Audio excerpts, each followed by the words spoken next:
কি হতো যদি আপনি একবার মাটি খোঁড়া শুরু করে আর কখনো থামতেনই না? প্রথম দিন আপনি আপনার দাদার চড়া খেতে একটা কোদাল হাতে কোনো পরিকল্পনা ছাড়াই খোঁড়া শুরু করলেন। মাত্র 5 মিটার নিচে গিয়ে পেলেন শুধু মাটি আর কেঁচো। 20 মিটার গভীরে হঠাৎই বেরিয়ে এলো কিছু পুরনো পশুর কঙ্কাল। দেখে মনে হলো বহু বছর আগে এটা অবস্থান ছিল। সেই পুরনো পশুর কঙ্কাল বিক্রি করে আপনি কিনলেন একদম নতুন শক্তপোক্ত টাইটানিয়ামের কোদাল। 290 মিটার নিচে নেমে আজ আপনি অবাক, একটা ডাইনোসরের কঙ্কাল খুঁজে পেলেন। সেটাকে নিলামে তোলার সঙ্গে সঙ্গেই বিভিন্ন জাদুঘর প্রতিযোগিতায় নেমে পড়ল। শেষ পর্যন্ত একটি জাদুঘর সেটি আপনার কাছ থেকে $300 মিলিয়ন কিনে নিল। 1000 মিটার গভীরে আপনি আবিষ্কার করলেন লিথিয়াম। বড় প্রযুক্তি কোম্পানিগুলো সরাসরি আপনাকে ফোন দিতে শুরু করলো। লিথিয়াম বিক্রি করে আপনি বানালেন বিশাল ক্ষমতার ড্রিলিং মেশিন। শব্দ এত বেশি ছিল যে বাকি কৃষকেরা ক্ষেত ছেড়ে চলে গেল। 10,000 মিটার নিচে তাপমাত্রা পৌঁছে গেল 351 ডিগ্রি ফারেনহাইটেরও বেশি। আপনার সব যন্ত্রপাতি গরমে নষ্ট হতে শুরু করলো। তখন আপনি বসালেন শক্তিশালী কুলিং সিস্টেম আর ব্ল্যাক ডায়মন্ড দিয়ে তৈরি বিশেষ ড্রিল ব্যবহার করতে লাগলেন। 30,000 মিটার গভীরে আপনি পৌঁছে গেলেন পৃথিবীর ম্যান্টেল স্তরে। সরকার আপনাকে কাজ বন্ধ করার নির্দেশ পাঠালো, কিন্তু আপনি সেটা টয়লেটে ফেলে কাজ শুরু করলেন। অবশেষে প্রায় 63 লক্ষ মিটার নিচে আপনি পৌঁছে গেলেন পৃথিবীর ঠিক কেন্দ্রে। এখানে অভিকর্ষ বল চারদিক থেকে সমানভাবে কাজ করে, তাই আপনি এখন শূন্যে ভাসছেন।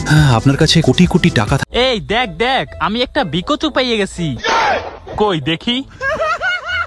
দেখছস বেটা, যেমনটা তোরা ছবিতে দেখাইছিলি ঠিক তেমনটাই। আমার মনে হয় আমি পোকা ধরার মাস্টার হয়ে গেছি। বোকা দোচা, এইটা বিকচু না, ভালো করে দেখ। কি এইটা বিকচু না? তাহলে এইটা কোন বাল?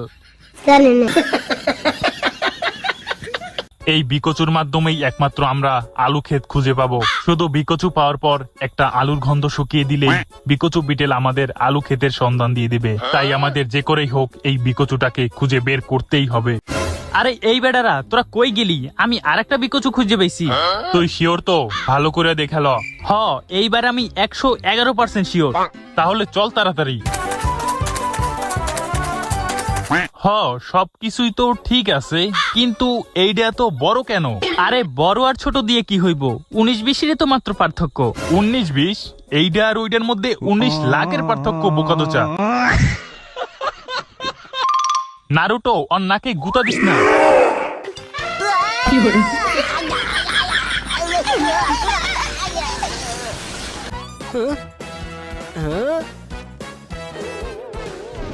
মেশিন তোমার হাতকে তো স্ক্যান করতে পারছে না।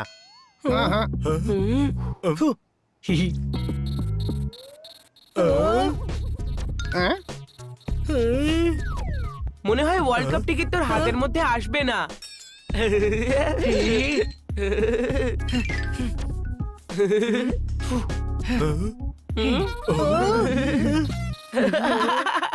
যেটা করার তাড়াতাড়ি করো, আমি সারাদিন অপেক্ষা করতে পারবো না। আমিও না। যদি তুমি করতে না পারো তাহলে অন্য কাউকে চান্স দাও। আগে বাড়ো। না না আঙ্কেল, এক্ষুনি হয়ে যাবে স্ক্যান। একটা লাস্ট চান্স।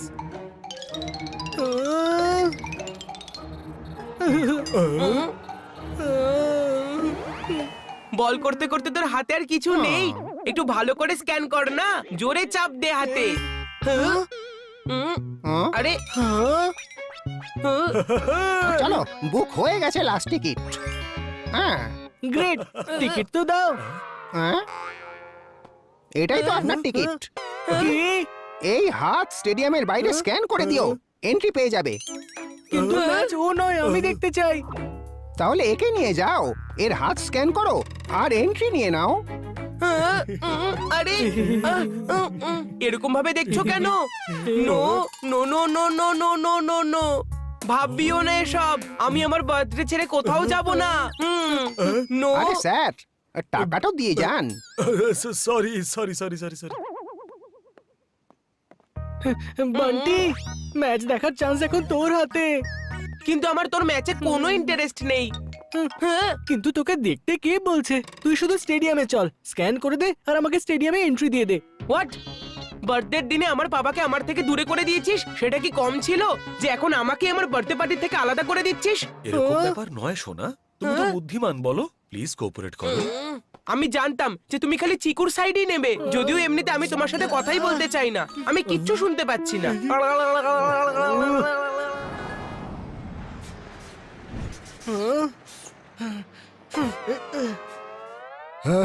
এই ড্রিঙ্কস ভ্যান ট্রলিটাকে তাড়াতাড়ি স্টেডিয়ামে পৌঁছতে হবে ওয়ার্ল্ড কাপের ম্যাচটা স্টার্ট হওয়ার আগেই। এই ওয়ার্ল্ড কাপ গেমের ড্রিঙ্কস ভ্যান আমার কাছে আজ এঞ্জেল হয়ে এসেছে। হ্যাঁ। এবার আমি নয়, বান্টি নিজে বলবে পাপাকে স্টেডিয়ামে যাওয়ার জন্য। নো নো নো নো আমি বান্টিকে রাজিই করাতে পারছি না, ও তো স্টেডিয়ামে যাবে না বলছে। আরে বান্টি, তুই এখানে এইভাবে দাঁড়িয়ে আছিস, ওদিকে তোর কেক অন্য ভ্যানের সাথে আটকে চলে যাচ্ছে, দেখ। কি আমার কেক অন্য কেউ কি করে নিয়ে যেতে পারে? হ্যাঁ আরে ওটা তো চলে যাচ্ছে। No no no no no no no no no papa, papa তাড়াতাড়ি চলো, ওই ফ্যানের পিছু নাও।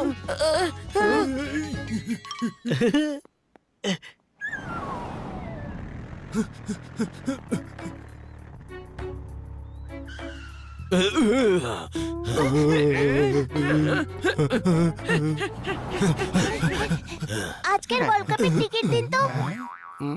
দারুণ লাকি ও, যে পাবে সারা পৃথিবীতে ওয়ার্ল্ড কাপের লাস্ট টিকিট। তার মানে হচ্ছে আমার সোনা, বাবার সোনামণি। সরি, কিন্তু তোমার শোনা একটু লেট হয়ে গেছে। টিকিট তো অন্য কারো হাতে স্ক্যান হবে।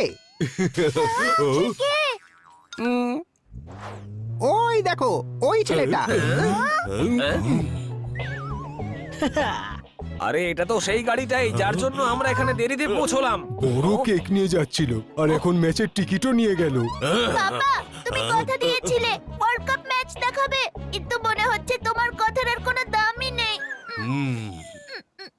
আমার নাম হচ্ছে নথু খেরা। ওয়ার্ল্ড কাপ আমি যে করেই হোক দেখাবো, আমি নই বেচারা। এবার ওই বাচ্চাটার টিকিটের সাহায্যে তোমাকে আমি স্টেডিয়ামের ভিতরে নিয়ে যাব। বাবা, এন্ট্রি ওর টিকিট দিয়ে নয়, ওর হাতের স্ক্যান করেই করা যাবে। আর ও তোমার সঙ্গে হাত মেলাবে কেন? যদি ও নিজের ইচ্ছে দিয়ে দেয় তাহলে ভালো, না হলে আমি আমার কথা রাখার জন্য ওর হাত ওর কাছ থেকে নিয়ে চলে আসবো। এই তোমরা এখানে এসো। ওকে বস। চলো সোনামা।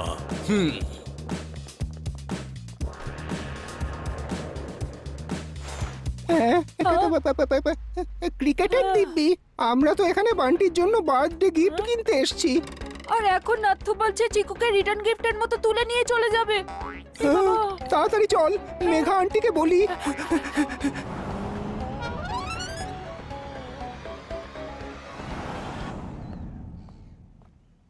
ফাইনালি এসে গেছে রেড কার্পেট।